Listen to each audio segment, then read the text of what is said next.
네트워크 보안 강의를 계속해 보도록 하겠습니다. 오늘은 네트워크에서 수행할 수 있는 다양한 공격에 대해서 개론적으로 한번 살펴보도록 하겠습니다. 일반적인 얘기기는 하지만, 그리고 항상 그 네트워크 공격에만 국한되는 문제는 아니지만, 우리가 공격 유형을 나눌 때 이 수동적인 공격과 능동적인 공격을 구분해서 이야기를 많이 합니다. 수동적인 공격은 공격 대상에 직접적인 피해를 입히지 않는 공격이에요. 그러니까 직접적인 피해를 입히지 않기 때문에 인지하기도 사실은 어려울 수 있겠죠. 왜냐하면은 어떤 피해를 당했다라고 하면 흔적이 남을 텐데, 이제 그런 거 없이 지금 수행하기 때문에 탐지하기에 좀 어렵다는 특징이 있어요. 예로는 스니핑, 도청, 얘네들이 지금 다 패시브한 어택이라고 볼 수 있죠. 그래서 스니핑, 도청이 거의 같은 의미라고 볼 수 있는데요. 이거는 사실은 앨리스랑 밥이 둘이 통신을 한 거를 중간에 그 공격자가 그냥 듣고만 있는 거예요. 그러니까 둘이서 지금 통신하는데 아무 영향을 끼치지 못하기 때문에, 실제로는 앨리스나 밥이나 이런 누군가가 제3자가 자기들의 통신 내역을 지금 도청하고 있다는 거를 알 수 있는 방법은 사실은 찾기가 좀 이렇게 쉽지 않겠죠. 중간에 예를 들면 이렇게 메시지가 변경된다거나 이러면은 알 수 있을 텐데, 이제 그런 것들이 아니기 때문에 그래요. 능동적인 공격은 공격 대상에, 타겟이 된 공격 대상에 직접적인 피해를 주는 공격들을 의미합니다. 이게 당장 그 피해가 발생을 하기 때문에 탐지하기 쉽다는 특징이 있어요. 근데 물론 이 탐지도 대부분은 피해가 벌써 발생한 다음의 일이죠. 피해가 직접적으로 발생하기 전까지는 마찬가지로 이렇게 탐지가 어려울 수 있는데, 능동적인 공격 그 목적 자체가 피해를 입히는 것을 목적으로 하고 있기 때문에 쉽게 드러날 수 있다는 특징이 있습니다. 우리가 흔히 알고 있는 도스 이런 공격들은 당장 그 공격 대상이 되는 시스템이 서비스를 정상적으로 운영할 수 없기 때문에 금방 드러날 수 있고요. 패킷을 위변조하는 경우나 재전송하는 경우도 실제로는 그 전에 갖고 있던 데이터들을 활용을 하거나, 아니면 추후에 데이터가 위변조됐다는 사실들을 증거자료로 이용해서 발견해낼 수 있을 거라고 생각이 됩니다. 그래서 이런 것들은 사실은 이제 기본적으로 데이터를 위변조했으니까 그 위변조한 데이터로 어떤 특정한 목적을 이루려고 할 거잖아요. 그리고 그 목적이라는 것이 대부분은 공격 타겟이 되는 그 공격 대상에 어떤 영향을 주고 악영향을 줄 수 있는 이런 것들일 수밖에 없겠죠. 그래서 이런 것들이 이제 실제로는 능동적인 공격이다. 그래서 사실은 이제 도청 같은 거를 제외하고는 대부분이 다 능동적인 공격으로 분류를 해도 크게 틀리지 않을 것 같습니다. 자, 공격 첫 번째로 서비스 거부 공격이에요. 시스템 네트워크에 과부하를 발생시켜요. 그러니까 이게 시스템의 과부하가 발생되면은 시스템의 리소스를 잠식을 하는 걸 거고, 네트워크에 과부하가 걸린다 그러면 네트워크의 밴드위스를 대부분 다 차지하게 만드는 거죠. 그래서 기본적으로는 시스템과 네트워크에 과부하를 발생시켜서 리소스를 소진하게 하는, 그로 말미암아 정당한 사용자가 이런 시스템에 접근해서 데이터나 또는 어떤 자원, 시스템의 자원을 활용하고 싶을 때 대기 시간이 아주 길어지는 것을 발생을 시켜서 정상적인 서비스를 방해하는 그런 공격 유형이라고 할 수 있습니다. 지금 다양한 공격 방법들이 이제 뒷부분에도 계속 얘기를 하겠지만, 우리가 여기 플러딩 이라는 용어가 들어가는 것들은 기본적으로 우리가 도스 공격이라고 이야기를 할 수 있어요. 그래서 뭐 이용어도 쓰기는 하는데 실제로는 이용어를 더 많이 써요. TCP Sync Flooding Attack이라고 하면 그 사용하는 패켓은 이 패켓인 거예요. 그러니까 이 이름에서 추론을 한다 그러면 싱크 패켓을 범람시켜서 어떤 결과를 초래하게 하는 방법이다는 거예요. 좀 자세히 살펴본다고 하면 공격자는 다량의 TCP 싱크 패켓을 타겟에게 전송을 해요. 이 TCP 싱크 패켓을 전송을 하는 거는 이거 이제 3웨이 핸드쉐이크의 맨 첫 번째잖아요. 그럼 이제 이렇게 된다는 거죠. 싱크를 보내면 서버는 에크를 보낸 다음에 그 다음에 클라이언트가 에크 패켓을 보낼 때까지 대기를 해요. 이래서 이제 커넥션을 이제 완성시키려고 이제 대기를 해요. 근데 이게 지금 대기라는 것 자체가 기본적으로 이 클라이언트한테 싱크 왔고 내가 시네크 보냈다는 사실을 어딘가는 기록을 하고 있어야지 되는 거잖아요. 그래야지 얘가 이제 에크 보냈을 때 내가 전에 이런 프로세스를 밟았으니까 이 에크를 정상적으로 처리를 해줘야지 뭐 이런 절차를 밟을 수 있을 테니까 어딘가 분명히 이렇게 기록을 하고 있을 거라는 거지요. 그러면 이 타겟이 된 얘가 지금 타겟인 거죠.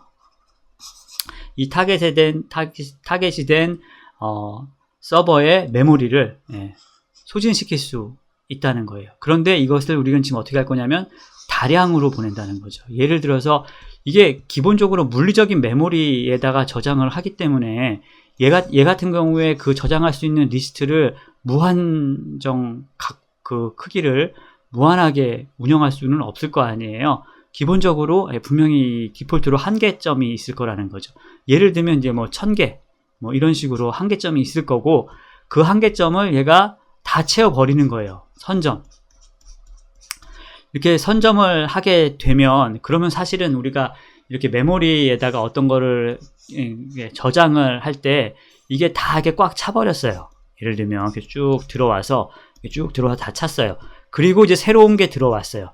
그러면 이게 새로운 게 들어오면 새로운 패켓이 이렇게 들어와서 얘를 여기다가 써야지 되는 상황이 발생을 한다라고 하면 이제 둘 중 하나의 선택밖에 없어요. 그 전에 있던 애들 중에 하나를 삭제를 하던가 삭제를 해서 예를 들면 맨 앞에 처음에 들어온 애를 삭제를 하고 얘를 넣어주던가 아니면 얘를 삭제하던가 더 이상 쓸 데가 없으니까 그러니까 둘 중 하나밖에는 동작을 시킬 수가 없는데 이 두 개의 동작 일단 새로 들어온 패켓을 버린다라고 해도 문제인 게 얘가 이제 정상 패켓인 거죠. 정상 패켓이 들어왔는데 얘를 지워버려요. 그러면 얘는 접속이 안 되는 걸 거 아니에요. 반면에 예를 들면 그 전에 있었던 제일 오래된 패켓을 지워요. 그럼 얘는 쓰여진다고 해도 얘 지금 다량으로 보내는 거는 한 번 보내고 끝나는 게 아니라 지속적으로 계속 보내고 있는 거예요. 그러면 여기에 새로운 게 이렇게 정상적인 게 기록됐다고 해도 이게 쭉쭉쭉쭉 올라가겠죠. 순서가. 그래서 언젠가는 얘가 지워져 버린다는 거죠. 실제로는 커넥션 정보가. 그래서 정상적인 게 어떤 방법을 취하든지 간에 지워지게 할 수 있다는 거예요. 그래서 정상적인 그 커넥션 자체가 이루어지지 못하도록 만드는 방법이다 라고 할 수 있습니다.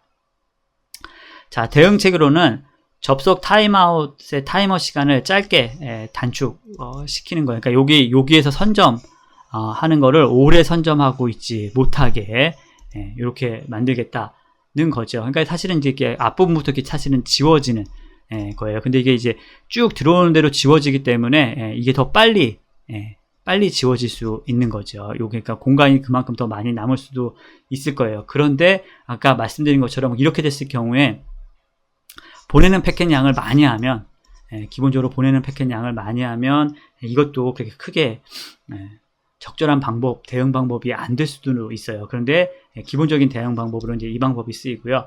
두 번째는 뒷부분에 자세히 설명을 하겠지만 싱쿠키라는 기술을 사용을 하는 방법도 있어요. 그리고 이제 IDS, IPS라는 시스템을 도입을 해서 운영을 한다는 이런 대응책이 있어요. 근데 IDS, IPS 같은 경우는 이 서버 앞단 지금 여기 이게 호스트 기반의 IDS라고 볼 수는 없을 것 같아요. 네트워크 기반의 IDS일 것 같고요. 그렇게 되면 네트워크 기반의 IDS 같은 경우는 이 서버의 앞단에 설치가 되게 돼요. 그러면 이제 그렇게 서버의 앞단에 설치돼서 이제 이런 것들을 제어할 수 있게끔 어떤 기능을 추가시키는 방법들이 있을 수 있겠다. 이렇게 대응책들이 마련될 수 있습니다. 앞부분에 나왔던 싱쿠키라는 거는 실제로는 이게 그 뭐 도스를 그 제어하기 위한 방법으로 제한된 거는 아니고요. 이 내용을 이제 보시면 아시겠지만 이거 스푸핑 같은 것들을 제어하기 위한 방법들로 맨 처음에 제한된 거예요. 그런데 도스를 완화시키는 방법들도 있을 수 있겠다라고 생각을 하고 있어요. 그래서 여기서 이제 보시면 TCP 시퀀스 넘버가 있잖아요. 서버 쪽 시퀀스 넘버 있고 그 클라이언트 쪽 시퀀스 넘버가 있을 때 이 TCP 서버에 의해서 처음 이제 그 생성되는 이 시퀀스 넘버를 어떤 조건을 만족하게끔 기본적으로 뭐 타임 정보도 있고요. 뭐 한 3가지 정보를 이렇게 그 조합을 해서 이렇게 시퀀스 넘버를 만들게끔 해요. 그런데 이제 이렇게 만들었을 때 이제 어떤 효과를 내부적으로 거둘 수 있냐면 이런 쿠키를 사용을 했을 때 기본적으로 우리가 그 시퀀스 그러니까 커넥션 같은 것들이 너무 많이 들어오면 그러면 사실은 그것들을 정상 처리를 할 수 없는 경우들이 많잖아요. 그런데 여기서 이제 해석을 보시면 이 싱 쿠키를 사용을 하면 서버가 클라이언트의 커넥션을 폐기시키는 것들을 방지시켜요.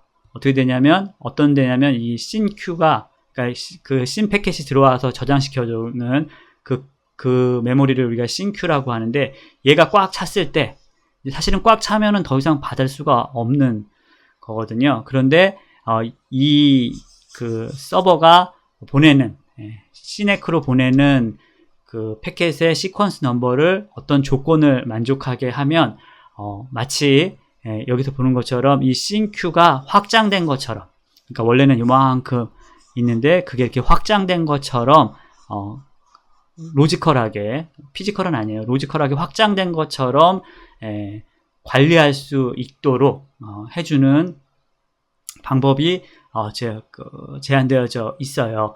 그래서 그렇게 되면은 사실은 이제 우리가 요만큼인 줄 알고 공격을 했는데 논리적으로 이만큼 이제 불어난 것처럼 되니까는 앞부분에서 얘기한 그 도스를 좀 완화시키는 완전히 막을 수는 없고요. 그런 방법으로 사용되어질 수도 있다. 이렇게 이해를 하시면 좋을 것 같고요. 실제로는 이제 이 시퀀스 넘버를 어떻게 만드느냐 뭐 이런 것들은 구체적으로 사실은 물어보기는 쉽지 않을 것 같아요. 근데 이제 궁금하신 분은 여기 위키피디아에 가서 보시면 좀 자세하게 그 설명이 되어져 있어요. 이제 이 3가지 요소를 어떤 식으로 구성을 하는지에 대해서 설명이 되어 있기 때문에 이런 거 정도 한번 궁금하시면 한번 보셔도 좋을 것 같습니다.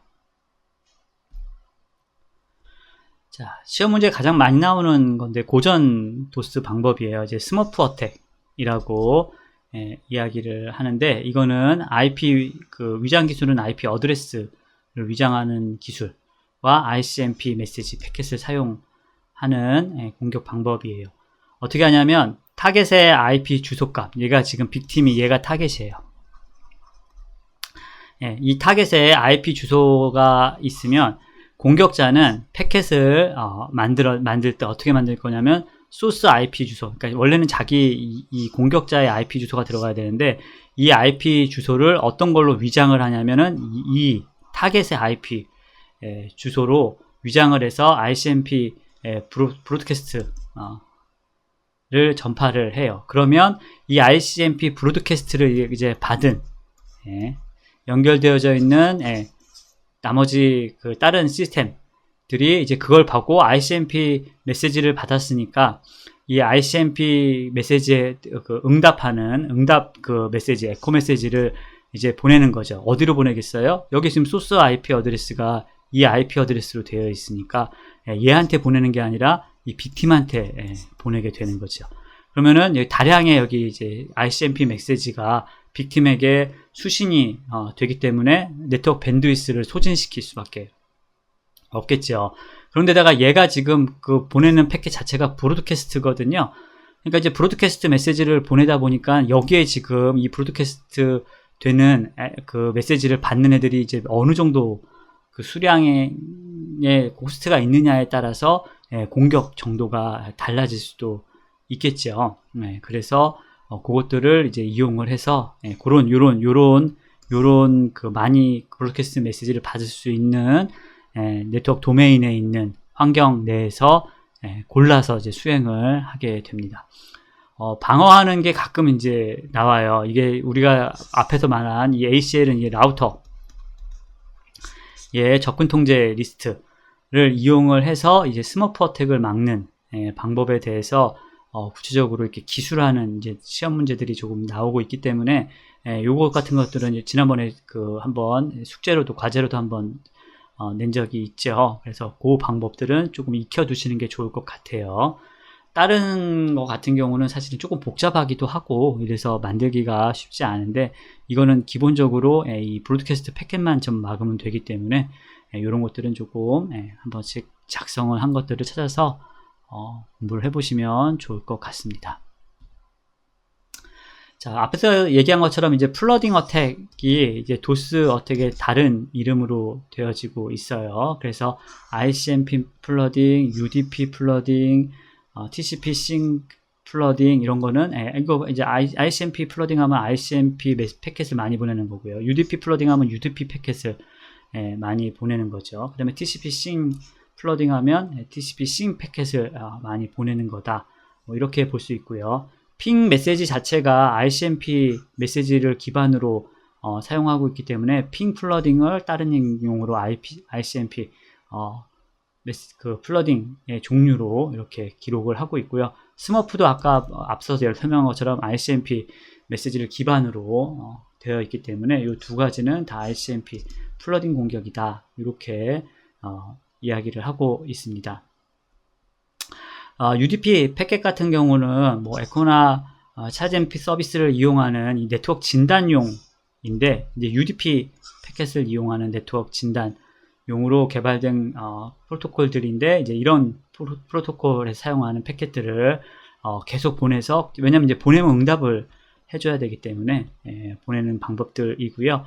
우리가 앞부분에서 이제 스머프 어택을 이야기했는데 그 스머프 어택의 이제 특수한 케이스로 UDP 브로드캐스트를 사용하는 공격을 우리가 플래그 공격이라고 이야기를 하고 있습니다. 그러니까 용어는 정확하게 좀 기억을 하고 계실 필요가 있어요. 자, 랜드 어택이라는 거는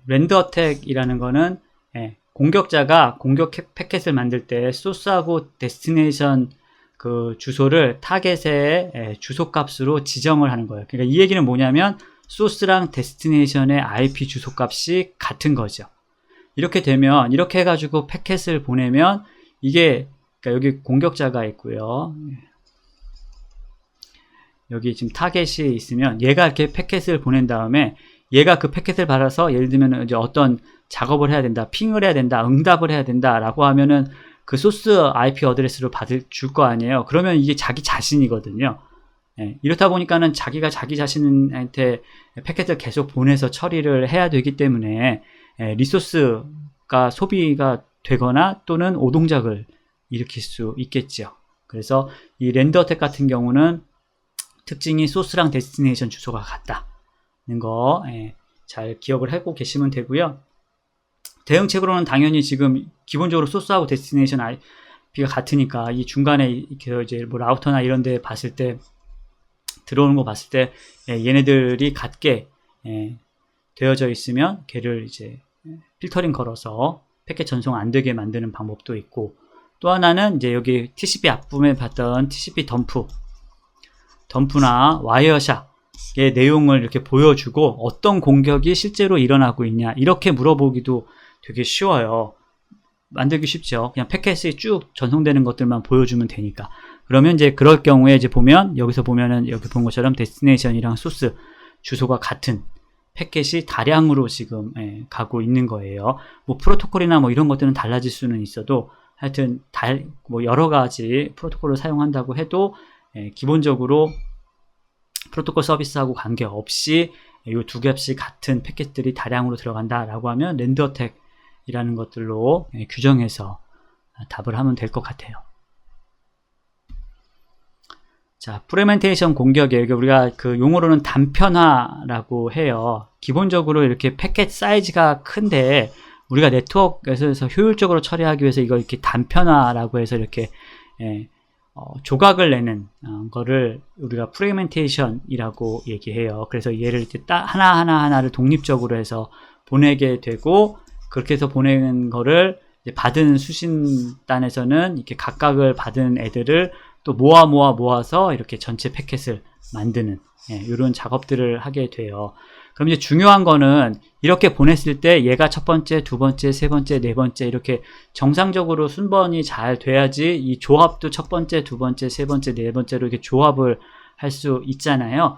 이게 이제 단편화한 것들을 처리하는 방법인데, 기본적으로 여기서 지금 얘기하는 프레멘테이션 공격들이 여러 가지 방법들이 있는데, 이 단편화한 거를 다시 모을 때 오류를 발생하게 하거나 또는 마찬가지로 리소스를 허비하게 하거나 하는 공격들이다 라고 할 수 있어요. 자, 첫 번째 나오는 게 이제 티어드롭이라고 나오는 이 공격 방법들을 보면, 단편화된 패킷들을 재조립하기 위해서 옵셋 값을 이용해요. 이 옵셋 값이 여기서부터 이제 몇 바이트 떨어져 있고 몇 바이트 떨어져 있고 뭐 이런 것들이잖아요. 그래야지 이제 순서대로 이렇게 탁탁탁탁 맞출 수 있으니까.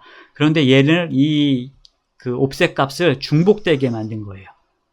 보는 것처럼 원래는 이렇게 돼서 옵셋 값이 여기가 예를 들면은 0이고 여기가 100이고 뭐 이렇게 돼야지 정상인데, 100, 200, 뭐 300 이렇게 정상인데, 예를 들면 여기 98 뭐 이런 식으로 이렇게 겹치게 만드는 거죠, 실제로. 그러면은 사실은 이게 이런 상태로 하면은 패킷을 정상적으로 다 수신을 했다 이렇게 보기가 어렵잖아요. 왜냐면 버퍼에 이만큼이 있는데 얘를 붙이려고 하다 보니까 이만큼이 지금 겹치는 거예요. 그러면은 그 시스템 입장에서는 이거 어떡하지? 뭐 이렇게 고민할 수밖에 없잖아요. 그래서 초기 모델에서는 이렇게 되면 시스템이 죽어버렸어요. 근데 지금은 이제 패치가 다 돼서 기본적으로 이제 요런 오류들로 인해서 시스템이 죽거나 하는 경우는 없는데, 그래도 요런 방법들이 과거에는 쓰였다 정도로 알고 계시면 될 것 같고요. 봉크 같은 경우는 이 순번을 다 1로 만드는 거예요. 1로 다 해서 보내는 거고요. 그 다음에 보잉크 같은 경우는 시퀀스 이 번호를 비정상적으로, 그러니까 예를 들면 정상적으로 이렇게 100, 200 이렇게 쭉 가다가 중간에 여기 있는 거랑 똑같은 거 보낸다던가, 아니면 뭐 하여튼 이런 식으로 비정상적으로 이렇게 보내게 해서 다시 그 패킷을 조합하는데 문제가 있게끔 이렇게 만드는 방법들입니다. 자, DDoS는 요게 이제 디스트리뷰티드잖아요. 그러니까 이제 분산 서비스 공격이라고 해요. 기본적으로 요즘에는 시스템들이 이제 좋기 때문에 실제로는 공격 대상을 공격자 한 대가 하기에는 쉽지 않거든요. 그래서 이제 여러 대의 에이전트를 동원을 해서 공격을 시도하는 거를 우리가 DDoS라고 이야기하고, 구성은 이렇게 돼 있어요. 공격자가 있으면 여기 이제 마스터들이 있고요. 이 마스터들 아래 우리가 흔히 얘기하는 이 에이전트, 우리가 뭐 좀비, 봇 이런 애들이에요. 이것들을 관리하는 애가 이제 마스터 들이다라고 할 수 있고, 공격자는 마스터한테 공격 명령을 내리면 이 마스터가 이 에이전트들한테 공격을 시도할 수 있게끔 하는 것이 이제 우리가 분산 서비스 공격, 거부 공격이다라고 해요. 이게 이제 어려운 이유는 사실은 이제 이게 공격자가 하나면 이게 공격을 받았을 때 이렇게 제어하기가 쉬운데, 이게 일단 여러 대라는 것도 첫 번째는 문제고, 여러 대이기 때문에 얘네들이 예를 들면은 그 공격하는 패턴을 바꿔가면서도 패턴을 할 수 있는 거예요. 예를 들면은 첫날은 얘하고 얘 하다가 둘째 날은 얘가 공격을 해요. 그러면은 이쪽에 있는 IP 어드레스를 막았는데 갑자기 이제 딴 데서 들어와요. 그러면 예를 들면 얘를 나머지 것들은 이제 안 들어오니까 풀어주고 얘를 막았는데 그 다음에 또 얘가 들어올 수도 있고 뭐 이렇게 다양한 패턴으로 공격을 감행할 수 있기 때문에 방어하는 사람 입장에서는 더 어려움이 있을 수밖에 없겠죠. 대응 방안으로는 이제 방법들이 많이 나와요. 여기 이제 뭐 라우터에서 필터링 거는 방법이 있고요. 여기 보면 이제 CAR이라는 용어 이제 알고 계셔야 돼요. 이게 뭐냐면 라우터에서 단위 시간 동안 처리할 수 있는 패켓의 양이에요. 그리고 여기에 설정되어져 있는 패켓 양을 넘었으면 그러면 라우터가 라우팅을 안 하는 거예요. 이렇게 되면 실제로는 여기서 이제 공격이 들어온다고 해도 중간중간 라우터들이 그것들을 다 이제 소진시켜 버리기 때문에 공격 대상까지 패켓이 안 오게 되는 거죠. 이런 식으로 이제 방어하는 방법이다. 이렇게 알고 계시면 될 것 같고요. 뭐 방화벽도 마찬가지로 이제 뒷부분에 한 번 더 설명하겠지만 이제 필터링 거는 IDS도 마찬가지고요. 시스템 패치시키는 핫픽스라는 용어도 이제 알고 계실 것 같아요. 이거는 제품 사용 중에 발견된 버그의 수정이나 취약점 보완 또는 성능 향상을 위해 긴급히 배포되는 핫 패치 프로그램이에요. 그러니까 패치 프로그램의 용어들로 사용하는 것이에요. 그러니까 핫픽스라는 용어도 꼭 기억하고 계시고요.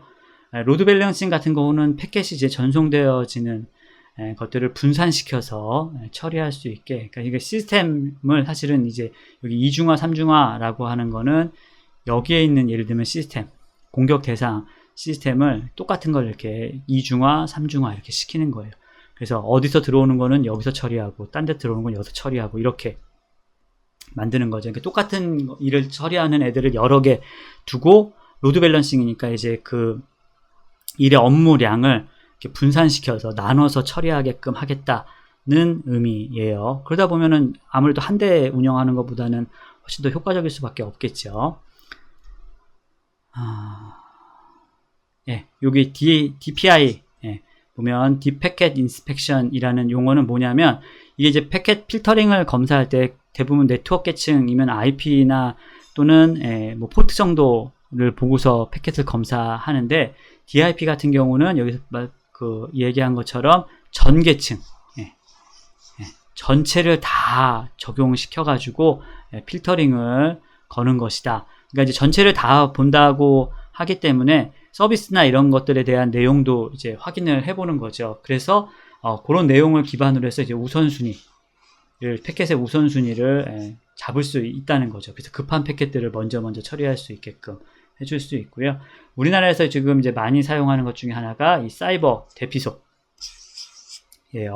그래서 그 공격 트래픽을 이제 그 대피소로 우회 시켜서 그 공격에 대한 것들을 분석하기도 하고 그 다음에 정상적으로 그 서비스는 운영될 수 있게끔 하는 방안으로 지금 제한되어지고 있는 것들이 이 사이버 대피소가 되겠습니다.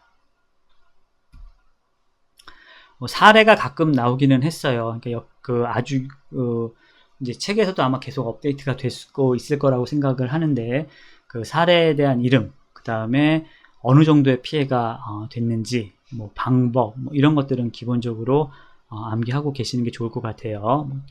뭐 요새는 잘 안 나오기는 하는데 그래도 초반부터 계속 꾸준히 나오고 있는 시험 문제 중에 하나라고 할 수 있습니다.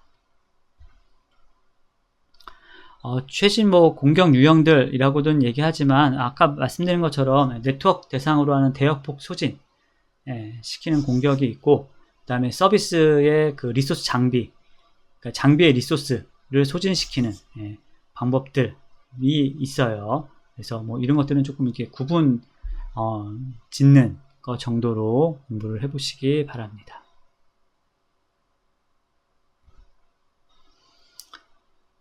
뭐 요것들은 그냥 이름을 일단은 제가 여기다 간단하게 적어 놓으셨고, 그 다음에 여러분들 책에는 더 최근 것들이 있을 수 있어요. 제가 본 책보다. 그러니까 이제 그런 것들은 여기서는 지금 자세하게 설명하는 거 의미가 별로 없죠. 뭐 이름 자체에 다 나오니까 기본적으로. 그랬을 때 이제 이런 것들을 설명할 수 있을 정도로만 조금 공부를 해보시면 좋을 것 같습니다.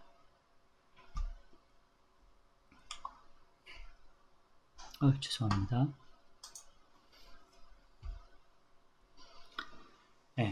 HTTP 트래픽 플러딩 공격이라고 하면 뭐 get 플러딩 그러면 이제 그 HTTP get 메시지 과도하게 보내는 것이고요. get flooding with cache control이라면 캐시 서버가 응답하지 않고 웹 서버가 응답하도록, 왜냐면은 기본적으로 이제 캐시가 되어져 있으면은 캐시를 먼저 그 활용하게끔 되어져 있으니까 그 캐시 서버가 아니라 원 소스가 응답하도록 하는 방법들, 뭐 이렇게 기억을 하시면 좋을 것 같습니다. HTTP 관련해서 나오는 것들을 보면 슬로우 HTTP 포스트 도스 같은 경우에는 데이터를 서버로 전송을 할 때 장시간에 걸쳐 분할 전송할 수 있게 하는 거죠. 그러면 얘가 이제 그 뭐 데이터가 다 분할 전송되니까 다 수신될 때까지 연결을 유지해야만 되잖아요. 당연히 그렇게 되면 이제 리소스를 점유할 수밖에 없겠죠. 슬로우 HTTP 헤더 도스 같은 경우는 요 이름으로도 이제 불려지고 있고요. 헤더를 비정상적으로 만든 거예요. 그래서 서버가 아직 헤더가 다 수신이 안 됐구나. 기본적으로 이제 헤더를 먼저 수신을 다 하려고 하다 보니까 헤더가 아직 다 수신이 안 됐네, 이렇게 느끼도록 그 헤더를 만드는 방법이다라고 할 수 있고요. 슬로우 리드 같은 경우는 웹서버가 연결 지연을 대부분 제한하고 있어요. 그러니까 연결이 자꾸 지연되면은 전체적인 그 서비스가 운영이 안 되기 때문에. 근데 이제 이러한 이제 특성을 이용을 해서 윈도우 사이즈와 그다음에 데이터 처리율을 감소시킨 패킷을 서버로 전송하는 방법이다, 이렇게 보시면 되겠고요. 서버는 이제 이렇게 감소된 정보를 기반으로 해서 에크 패킷 수신을 확인해야지 되기 때문에, 그러면 이제 이게 확인을 해야 되니까 그러면은 그 확인을 할 때까지 커넥션을 계속 유지시키려고 할 거 아니에요. 그래서 또 자원을 소비시키는, 점유해서 소비시키는 방법이다라고 할 수 있습니다. 뭐 해시도스, 헐크도스, SIP, 플러딩, 뭐 이런 하여튼 종류들이 워낙 많기 때문에 도스 관련해 가지고는 그 종류별로 조금 정리를 각자 한 번씩 해보시는 게 좋을 것 같아요. 요 근래에는 사실은 이제 도스보다 랜섬웨어가 더 기승이라 그 조금 이제 아주 대규모 사고가 안 나서 저희가 크게 관심이 없는 것처럼 보이지만, 지금도 그 리포트를 보면은 도스 공격은 뭐 끊임없이 시행되고 있기 때문에 키사 리포트 뭐 이런 것들을 최신 버전으로 조금 업데이트를 해보시면 좋을 것 같습니다. DR도스 라는 거는 별도의 에이전트 없이 기존의 이제 정상 서버예요. 여기서 이제 원래는 여기 에이전트들이 있었거든요. 이 에이전트가 아니라 얘네들은 다 정상 서비스인 거예요. 이렇게 정상적으로 서비스하는 애들인데, 정상 서비스하는 서버들을 에이전트로 활용하는 방법이 DR도스다, 이렇게 기억하시면 좋겠습니다. 자, 두 번째로 이제 네트워크 스캐닝이에요. 이제 스캐닝이라는 건 이제 네트워크에 접속되어져 있는 이제 시스템들을 이제 알아보려고 하는, 어떤 애들이 있는지 뭐 이런 것들을 알아보려고 하는 방법들이고요. 기본적으로는 이제 우리가 사이버 공격을 위해서 정보 수집할 때 쓰는 도구들입니다.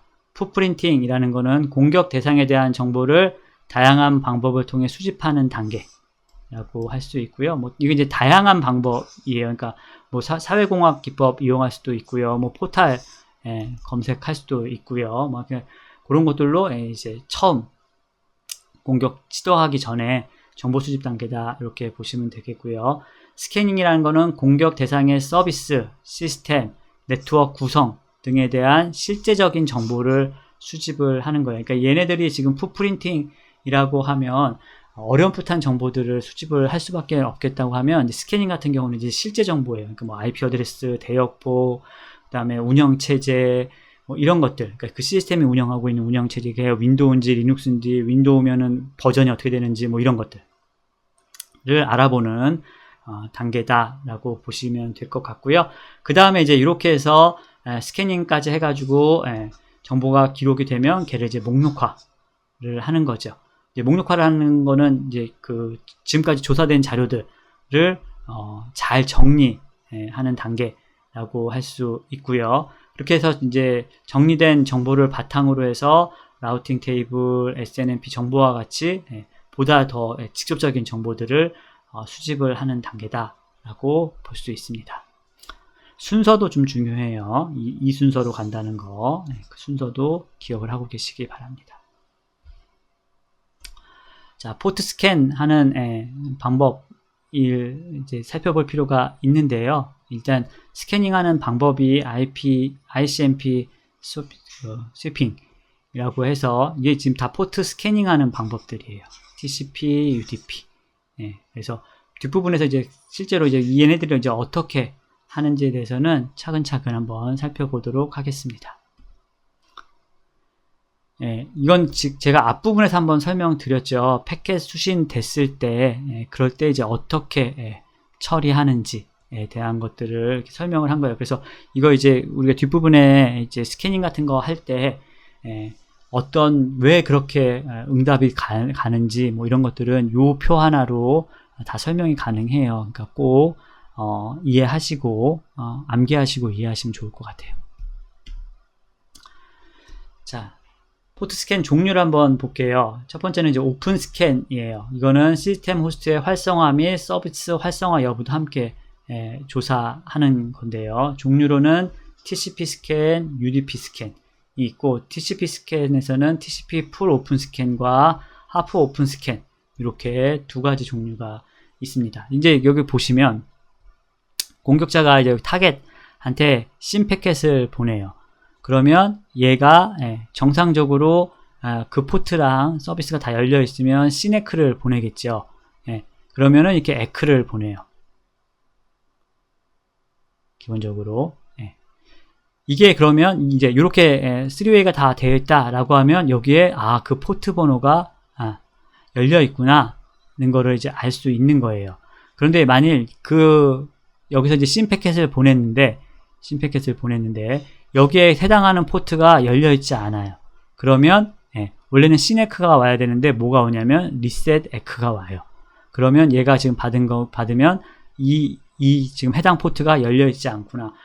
이게 무슨 의미가 있냐면, 이게 시스템이 있으면 우리가 공격을 하려고 하면 일단 연결을 해야 되는데 어떤 어플리케이션들이 지금 올라가 있는지, 운영되고 있는지를 알아야 되는 거잖아요. 이게 뭐 FTP가 열려 있는지, 웹서버가 열려 있는지, 메일 서버가 열려 있는지, 뭐 이런 것들을 알아야지 거기에 이제 관련된 취약점들이 어떤 게 있고 어떻게 응용해가지고 공격을 할지 뭐 이런 것들을 알아봐야지 되니까 이제 그럴 때 사용하는 방법이다라고 할 수 있고요. 두 번째로 TCP 하프 오픈 스캔 같은 경우에는 얘는 이제 스텔스 스캔이라고 해요. 이 스텔스 스캔 같은 경우에는 기록이 남지 않는 거예요. 기본적으로. 여기 지금 풀 오픈 스캔 같은 경우는 이제 이렇게 지금 스캐닝을 하면 그 기록을 지금 다 남기니까 문제가 있는 거고요. 이렇게 지금 연결이 되면은 그 기록이 다 남는 거예요, 로그에. 자, 하프 같은 경우는 이렇게 돼 있어요. 씬을 보내고 씬 에크를 보내면 원래 에크를 보내야 되는데 여기다가 리셋을 보내버리는 거예요. 그러면 얘는 지금 얘 때문에 이렇게 지금 씬 에크가 왔으니까 포트가 열려 있다는 거는 알 수 있는 거죠. 그런데 연결을 안 하고 리셋을 시켜버리는 거예요. 로그가 안 남게 하기 위해서. 마찬가지로 여기 이제 포트가 열려 있지 않으면 씬 보내면 여기 리셋 에크 이렇게 올 거기 때문에 이 상태는 여기하고 동일하게 운영이 될 수 있어요. 근데 이제 연결된 경우만 로그를 지우기 위해서 리셋을 보낸다. 이렇게 기억을 하고 계시면 됩니다. 자, UDP 스캔 같은 경우에는 UDP 스캔을 이렇게 보내면 얘는 지금 커넥션을 유지하면서 그 통신하는 그 프로토콜이 아니잖아요. 그래서 패켓을 보냈는데 얘가 정상적으로 포트가 열려가지고 처리를 해요. 그러면 응답이 없어요. 응답을 안 줘요. 그러니까 에러가 없으면 정상 처리됐다 이렇게 보는 거예요. 근데 여기에 포트가 안 열려 있어요. 그러면 지금 에러 상태인 거잖아요. 그러면 ICMP 메시지를 이렇게 응답 메시지로 보내요. 그래서 얘가 오면 포트가 지금 닫혀 있구나 이렇게 판단을 하는 겁니다.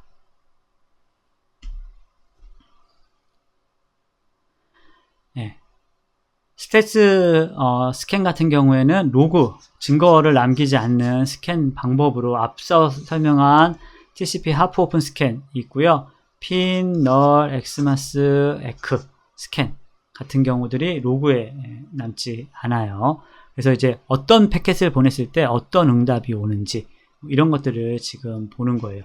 자, 핀 패켓 보냈을 때 응답이 없어요. 핀 패켓을 보내면 그러면 얘가 지금 핀 같은 경우는 얘가 지금 패켓을 커넥션을 끊겠다는 의미잖아요. 근데 얘가 응답이 없어요. 그러면 얘가 포트가 열려 있구나. 그래서 그 포트하고 끊으려고 하는구나 라고 생각을 하는 거고요. 얘가 만약 열려 있지 않으면 얘가 리셋을 전송을 해줘요. 그러니까 두 개가 지금 상황이 다른 거를 보는 거죠. 널 스캔 같은 경우는 TCP 헤더의 플래그를 하나도 설정하지 않고 보내는 거예요. 플래그 전체를. 그러면은 얘가 지금 받았을 때 어떤 NG 이걸 어떻게 처리해야 될지 사실은 모르는 상황이거든요. 그러면 이 상태에서도 얘도 응답하지를 않아요. 그런데 널이 왔을 때 얘가 보니까 포트가 안 열려 있다. 사실은 널이건 뭐건 안 열려 있으면 기본적으로 다 리셋 보내고 있는 거예요. 지금 그 신 패켓이나 이런 것들 아닌 상황에서는 다 지금 리셋을 보내고 있으니까 이렇게 리셋이 오면 기본적으로는 패켓이 포트가 열려 있지 않다 이렇게 보시면 되고요. 엑스마스 스캔 같은 경우는 얘네들을 다 설정하는 거예요. 이렇게 다 설정한 다음에 뭐가 오는지를 보려고 하는 거고요. 자, 에크 스캔 같은 경우는 에크를 설정한 다음에 보내는 거예요. 자, 얘가 이제 에크를 설정해서 보내면 여기는 이제 리셋으로 보내고요. 리셋으로 보낼 때 윈도우 사이즈를 0보다 큰 값으로 해서 보내게 되고, 그 다음에 닫혀 있는 경우에는 윈도우 사이즈를 0으로 해서 이렇게 보내게 돼요. 그러니까 예를 들면 그래서 이제 이렇게 단순하게 물어볼 수도 있고요. 그 다음에 포트를 이제 알기 위해서 이렇게 보낸 패켓 리스트를 이렇게 쭉 보여주는 거죠.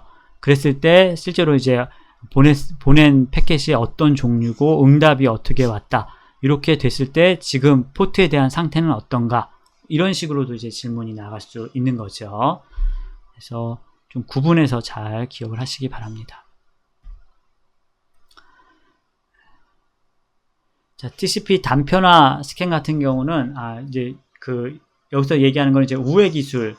그러니까 포트 스캔이 지금 들어오고 있다는 것들을 IDS나 이런 데서 지금 이제 못하게 하니까 그것들을 이제 우회하는 방법들로 제한되어지고 있는 기술들입니다. 자, TCP 단편화 스캔은 헤더를 두 개로 쪼갠 거예요.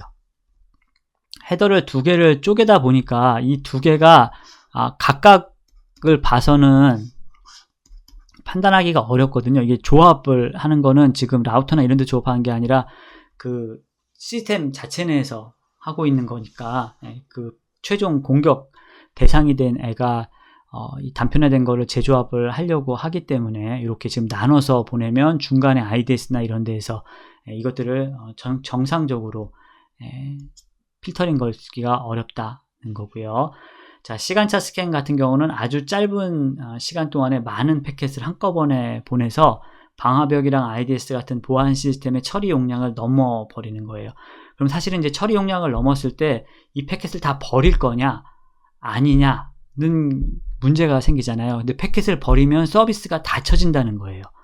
그러니까 이게 뭐가 더 중요하냐는 거는 이제 정책에 따라 다를 수 있는데, 기본적으로 방화벽이나 IDS는 보안 시스템은 서비스 운영을 정상적으로 하게끔 만든 거잖아요. 그러니까 얘가 사실은 서비스를 다 차단시켜 버리면 문제가 돼버리기 때문에 대부분은 이렇게 한계를 넘으면 그냥 오픈해 버리는 경우들이 되게 많아요, 실제로. 그래서 이제 그런 것들을 이용하는 기법이다, 이렇게 볼 수 있습니다. 언제부터 엔맵에 대해서 계속 나와요. 이게 사실은 이제 엔맵은 얘를 취약점 이제 진단하고 포트 스캔하고 하는 도구들로 많이 사용들을 하고 있는데, 얘만으로도 책이 굉장히 두꺼운 책이 한 권 정도 제 방에 와보시면 있는데, 그러니까 이거를 자세하게 보기에는 쉽지 않아요. 그래서 종류, 들만 조금 보시고 이렇게 주요 옵션들에 대한 거는 얘는 반드시 봐야 돼요. 지금 제가 지금 기술은 다 안 해놨는데 찾아보셔서 이런 옵션들이 지금 뭘 의미하는지에 대해서는 별도로 좀 조사를 반드시 하시기 바래요. 시험 문제들이 계속 요새 근래에 계속 나오고 있는 부분이기 때문에 이 부분들은 각자 좀 조사를 해주시기 바랍니다. 뭐 운영체제 탐지하는 거는 뭐 배너, 응답으로 오는 배너들을 보면 이게 시스템 운영자들이 잘 주의를 안 기울이면 오류를 내면은 어떤 오류가 났다는 그 배너가 응답으로 뜨거든요. 근데 거기에 보면 예를 들면 운영체제, DB, 종류, 버전 뭐 이런 것도 다 집어넣는 경우들이 많아요. 왜냐면 그게 디폴트로 돼 있어요, 대부분은. 그러니까 그거를 이제 시스템을 구축을 한 다음에 바꾸지 않으면 디폴트로 그런 것들이 다 보여지게끔. 그러니까 DB 쪽에서 에러가 나면 우리 DB 그 버전이 몇 번이고 그런 정보들을 계속 이제 보여주다 보니까 이제 그런 것들로 정보가 수집되는 경향이 있어요. 그래서 그 보안 이제 시험 같은 데 보면은 이제 이런 뭐 배너나 이런 것들을 어떤 구체적인 정보가 아니고 그냥 오류가 났다. 뭐 한 이 정도로만 쓰여지게끔 이렇게 가이드를 주고 있습니다. 자, 그 다음 이제 공격 방법 중에 하나가 스니핑이에요. 우리가 이제 흔히 얘기하는 도청이라고 할 수 있고요. 이 도청을 하기 위해서는 첫 번째는 이제 그 허브 환경에서 스니핑 하기 위해서는 NIC가 네트워크 카드예요. 네트워크 인터페이스 카드의 모드를 프로미스큐어스 모드로 이렇게 설정을 해요. 그러면 네트워크 카드가 이 모드로 설정이 되면 이게 지금 허브 환경이기 때문에 우리가 앞부분에서 배웠듯이 이렇게 허브에 이렇게 설치가 PC가 되어져 있으면 기본적으로 이 허브 내부에서는 브로드캐스트잖아요. 패킷이 오면 얘를 이제 스위치처럼 이렇게 딱 알아서 주는 게 아니라 전체한테 다 줘버리는 더미 허브 이런 환경이라고 하면 그러면은 모든 패킷을 다 볼 수 있는데 이 NIC에서 이렇게 됐다고 해도 이 PC에 있는 NIC에서 이 자기한테 온 패킷인지 아닌지 검사를 해서 이게 자기한테 온 패킷이면 그때 이제 상위 계층으로 올려주거든요. 근데 이 프로미스큐어스 모드로 설정을 해버리면 들어온 패킷을 다 올려줘요. 그러면 이제 우리가 전체 패킷, 이 내부 망에서 지금 브로드캐스트 되고 있는 모든 패킷들을 다 볼 수 있는 거죠. 요거 좀 이제 주의하셔야지 되고요. 설정하는 방법 같은 경우도 암기하고 계셔야지 됩니다. 그래서 이제 기본적으로는 이더넷 제로가 이제 이런 식으로 설정이 되어져 있었는데 여기 아무것도 없었는데 얘를 프로미스큐어스 모드로 이렇게 설정을 하고 나면은 이렇게 설정이 된 것들이 보이죠. 그럼 이제 그 다음부터는 모든 패킷들을 다 받아볼 수 있는 프로그램들을 돌려서 확인해 볼 수가 있게 됩니다. 스위치 환경에서 스니핑 하는 경우는 일단 스위치 제밍이 있어요. 제밍이라는 건 뭐냐면 스위치가 기본적으로 이렇게 더미 허브하고 다르게 이렇게 온 거를 전체한테 아니고 얘한테만 주겠다라고 하면은 어떤 정보를 이용하냐면 이 맥 테이블을 이용을 하거든요. 얘도 이제 메모리니까 이 맥 테이블 같은 경우에 버퍼를 오버플로우 시키는 거죠. 그러면 기본적으로 계속 이야기하지만 이 시스템이 한계를 넘어가면 대부분은 다 바이패스 시키는 걸로 설정이 돼 있어요. 그러면 이제 이게 여기서 허브라는 건 더미 허브예요. 더미 허브가 돼요. 그러면 이 패킷이 일루만 가는 게 아니라 전체로 다 가는 거죠. 더미가 돼버리니까. 이렇게 하는 방법이 있고요. ARP 스푸핑, ARP 리다이렉트, ICMP 리다이렉트, 뭐 스위치 스팬, 뭐 이런 공격들, 일단 기본적으로 용어들 다 기억을 하고 계셔야지 되고요. 스푸핑 같은 경우는 ARP 주소니까 이제 맥 주소 값을 특정 호스트의 맥 주소 값을 위조하는 거죠. 그래서 빅팀의 맥 주소가 마치 내 맥 주소인 것처럼 그렇게 ARP 메시지를 전송을 하면 그러면은 타겟이나 시스템에 있는 이런 스위치나 이런 데다가 이 맥 테이블을 오염시켜서 원래는 맥 주소로 본다고 하면 이렇게 빅팀한테 가야지 될 것들을 어태커한테 패킷이 전송되게끔 하는 방법이다 라고 할 수 있습니다.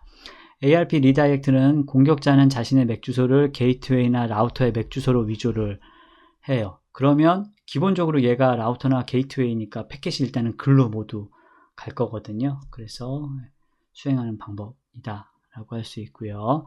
ICMP 리다이렉트 메시지는 여기 보시는 것처럼 ICMP의 그 리다이렉트가 타입 5로 되어져 있으니까 이렇게 이제 메시지를 보내면 라우터가 호스트에게 라우팅 정보를 전달하기 위해서 원래는 만들어져 있는데 현재 이게 그러니까 경로 자체가 더 좋은 경로가 있어 라고 해서 그 경로를 오염시키는 거예요. 그럴 때 그러니까 공격자를 거치게끔 그렇게 오염시키는 거죠.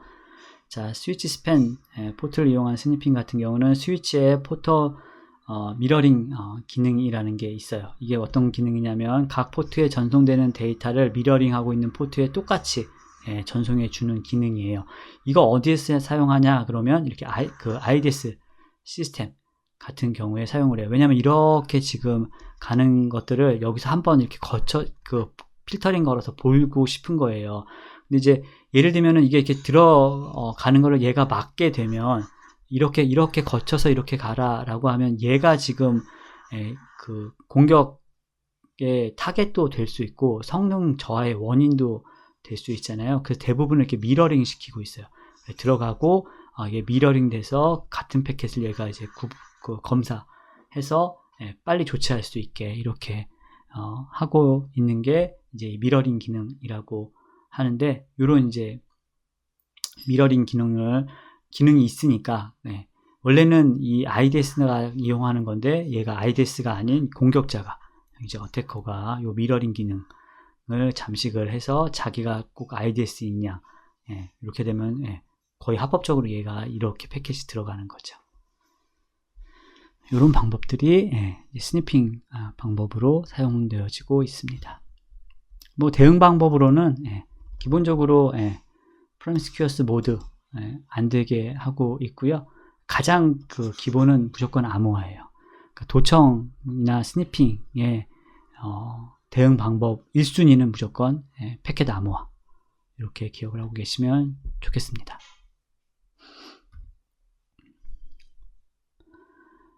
뭐 네트워크 스니퍼 같은 경우에는 여기 지금 보시면 이제 종류가 워낙 많아요. 기본적으로 종류들이 많기 때문에 이런 종류들의 이름 정도는 조금 기억을 하고 계시면 좋을 것 같고요. 여기에 있는 거는 지금 제가 칼리 리눅스에서 지금 이렇게 떠온 거예요.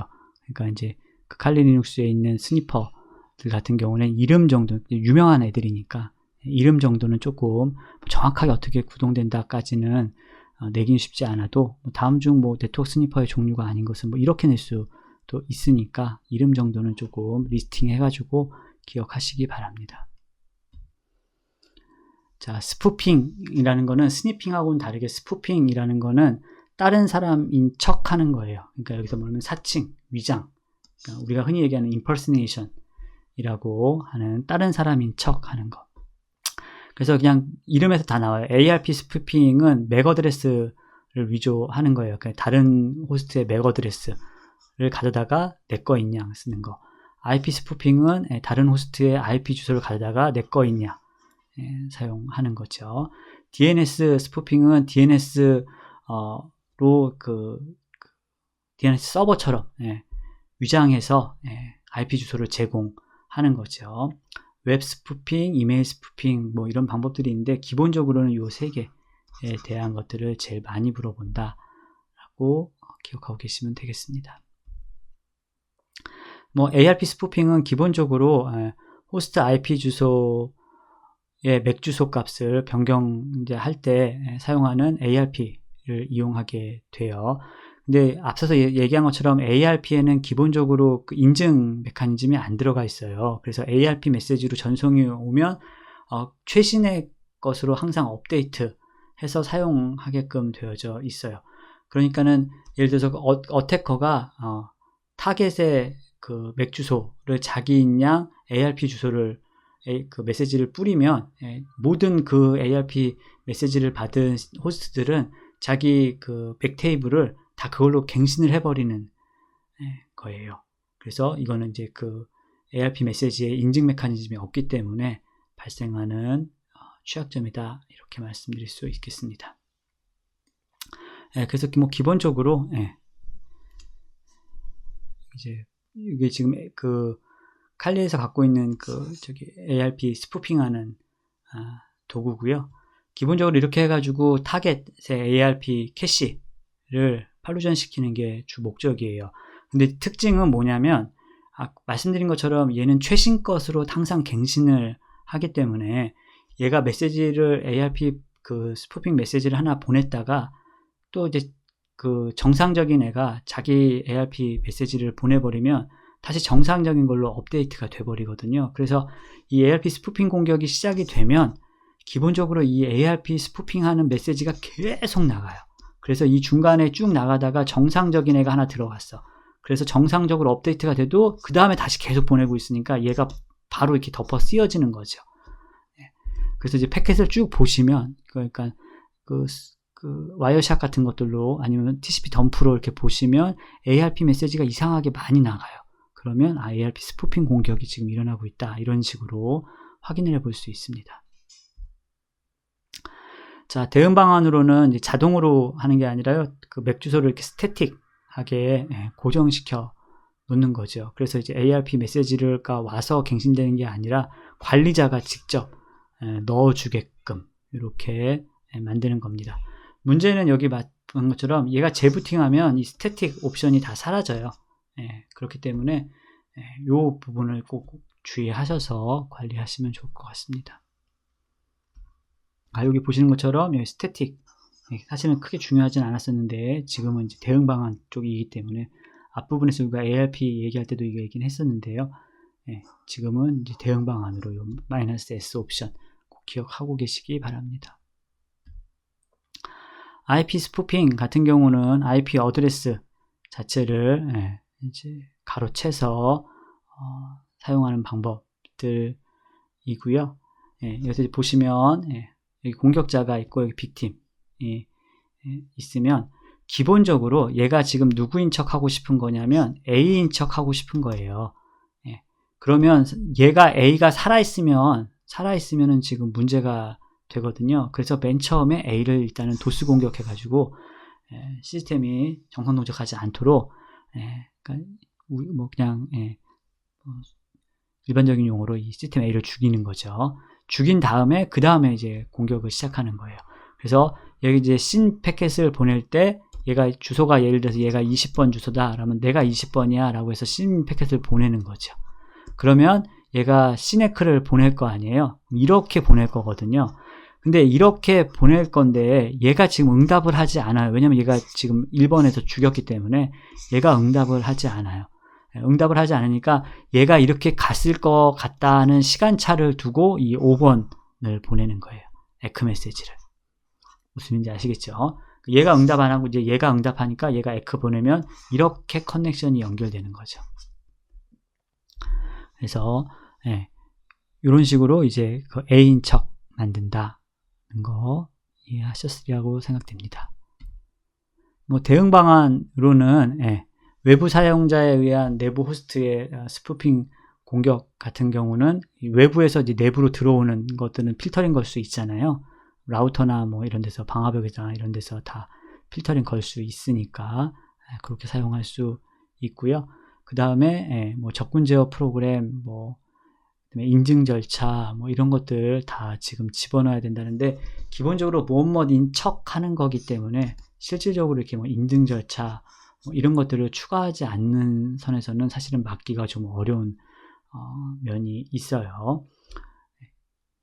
여기는 지금 이 첫 번째 거는 그러니까 외부가 네트워크 망이 있으면 외부에서 이 내부인 이 사람인 척 이렇게 지금 만들고 싶은 거예요. 그럼 얘가 일단은 얘를 죽여야지 되는 상황이니까 그러니까 앞부분에서 그 도스나 이런 것들이 지금 들어올 수 있거든요. 그래서 이제 그런 것들을 잘 방어해야 된다는 얘기라고 이해하시면 됩니다.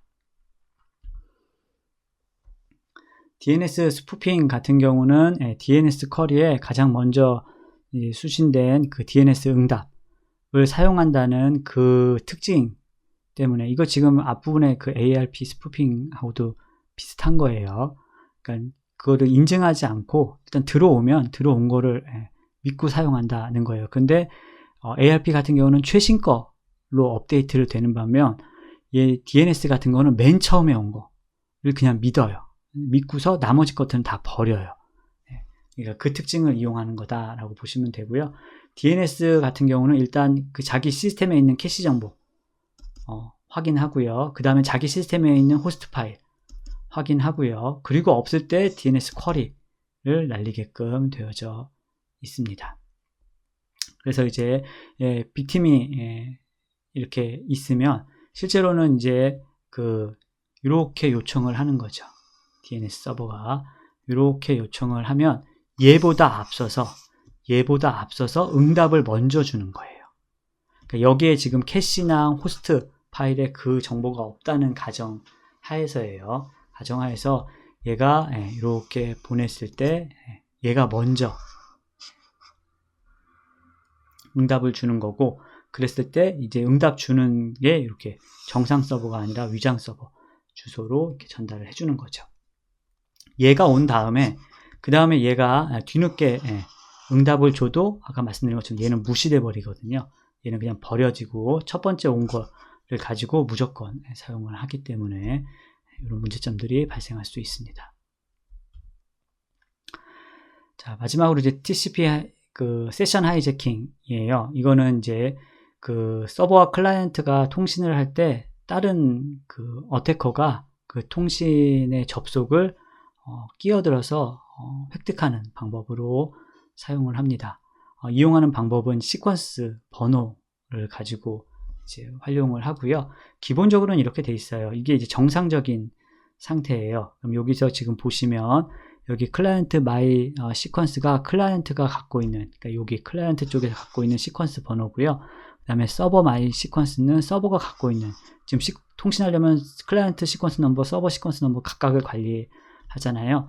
그리고 여기 나와 있는 서버가 클라이언트 시퀀스 넘버는 요 서버가 갖고 있는 클라이언트의 시퀀스 넘버예요. 그러니까 여기 클라이언트가 예를 들어 100번 이렇게 쓰고 있으면 기본적으로 정상이라면 지금 클라이언트의 시퀀스 넘버가 100번이라는 거를 서버가 알고 있어야 되는 거잖아요. 그러니까 이 두 값이 같을 수밖에 없다고요. 이게 이제 정상적인 방법인데 여기에 이제 오류를 조금 발생을 시키는 거예요. 그래서 만일 서버하고 클라이언트가 갖고 있는 클라이언트의 그 시퀀스 번호 값이 다르거나 서버의 시퀀스 값이 다르다 라고 했을 때 이제 무슨 문제가 발생하냐는 거예요. 데이터 전송 전에는 별 문제가 발생을 하지 않아요. 근데 이제 데이터를 전송하기 시작하면 클라이언트가 서버로 그 데이터를 전송하기 시작했을 때 클라이언트의 마이 시퀀스 번호가 서버가 알고 있는 클라이언트의 시퀀스 번호보다 크거나 또는 클라이언트의 마이 시퀀스 번호가 서버가 알고 있는 시퀀스 번호에다가 데이터 랭스를 더한 것보다 작거나 이렇게 하면 기본적으로 데이터 전송은 이루어져요. 그런데 이 반대인 경우 같은 경우는 그 패킷은 폐기시켜 버려요. 그러니까 요 두 가지 상황, 이게 다를 경우에 이렇게 지금 두 가지 정상 처리와 패킷을 버린다는 요 두 가지 때문에 발생하는 이제 비동기 상태를 처리하는 그 절차가 다르다는 것들을 이용을 하는 공격 방법이다라고 할 수 있어요. 그래서 이제 실제로는 이렇게 되는 거죠. 클라이언트가 서버가 이제 통신을 해요. 그러면 공격자는 여기서는 얘를 도청하고 있는 거예요. 지금 도청 중이에요. 아직 껴들지는 못해요. 껴들면은 그 커넥션을 자기가 따와야지 되는 상황이니까, 자, 도청을 하다가, 도청을 한다는 건 사실은 이제 시퀀스 넘버를 계속 보는 거예요. 왔다 갔다 하는 시퀀스 넘버를 계속 보고 있다가 적절한 시기에 얘가 서버한테 리셋 명령을 내려요. 리셋 명령을 내리는데, 이게 리셋 명령을 패킷을 내릴 때에도 여기에 지금 시퀀스 번호가 들어가잖아요. 근데 이제 시퀀스 번호가 여기서 세션이 완전히 끊기지 않는 시퀀스 넘버 범위 안에서 이 패킷을 생성해서 보내는 거예요. 그러니까 여기가 원래 그 시퀀스 넘버가 갖고 있다면 얘가 지금 시퀀스 넘버를 새로 만든 거죠. 새로 만드는데 어떤 조건이냐면은 패킷이 폐기되지 않는 조건 정도로. 그러니까 이 조건을 만족하는 선에서 얘를 새로 만드는 거예요. 얘를 새로 만들어서 리셋을 보내버리는 거죠. 그러면은 얘가 볼 때 패킷이 정상적으로 시퀀스 넘버가 범위 안에 있으니까 괜찮겠구나 라고 생각을 하는 거예요. 그리고서 다시 그러니까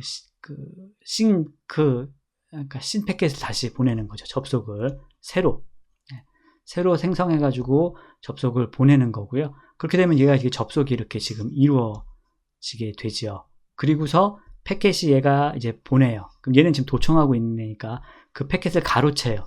가로채서 시퀀스 넘버를 바꿔요. 바꾼 다음에 다시 보내요.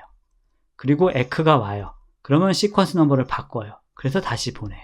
얘가 지금 중계를 하는 거죠. 실질적으로. 그럼 이제 중계를 하면서 그냥 볼 수도 있지만 뭐 바꿀 수도 있으니까 패킷들을 이렇게 지금 운영을 하는 절차다라고 보시면 됩니다. 그럼 이 상태에서 공격자가 서버와 연결을 끊고 만약에 이제 다시 시도한다라고 하면 이거 같은 경우는 시퀀스 넘버가 정확하게 지금 맞지 않잖아요. 얘가 이제 공격을 하다가 공격자가 클라이언트와 연결을 끊고서 그 다음에 다시 연결을 시도하는 동안 클라이언트가 얘가 이제 공격이 끊어졌다가 다시 연결을 하려고 한다라고 하면 그 사이에 패킷을 이렇게 보내게 될 거라는 거죠. 근데 얘가 지금 중계를 안 하는 거예요. 얘가 지금 자기가 하는 거를 끊어버렸으니까 중계를 안 하게 되면 무슨 일이 발생하냐라고 하면 시퀀스 넘버가 그 전에 여기서 지금 하던 시퀀스 넘버랑 다르잖아요. 그러니까 이제 다르기 때문에 시퀀스 넘버가 잘못됐어. 그래서 이제 이 맞추기 위한 작업을 또 수행을 해요. 그런데 이렇게 자기가 맞추려고 하는데 지금 그 시퀀스 넘버 자체가 비동기화 되어져 있기 때문에 클라이언트가 서버한테 클라이언트 마이 시퀀스하고 클라이언트가 알고 있는 서버 시퀀스 넘버를 담아서 에크 메시지로 다시 보내요. 근데 여기서는 그건 처리할 수가 없거든요. 그러니까 아니야, 다시 바꿔줘. 아니야, 내가 옛날 걸로 할게. 뭐 이런 식으로 기본적으로 운영을 하고 있다. 이렇게 보시면 돼요. 그래서 이게 시퀀스 넘버를 새로 설정하지 않고 에크 메시지만 계속 왔다 갔다 하기 때문에 우리가 에크 스톰이다 라고 이야기를 합니다. 기본적으로 여기서는 이 범위 정도는 기억을 하고 계셔야지 되고요. 그러니까 어느 정도의 범위로 얘가 패킷을 만들어서 보내야지 되는지 뭐 이런 것들이 사실은 문제가 되잖아요. 그래서 그런 것들은 조금 기억을 하고 계시는 것이 좋을 것 같습니다. 수고하셨습니다.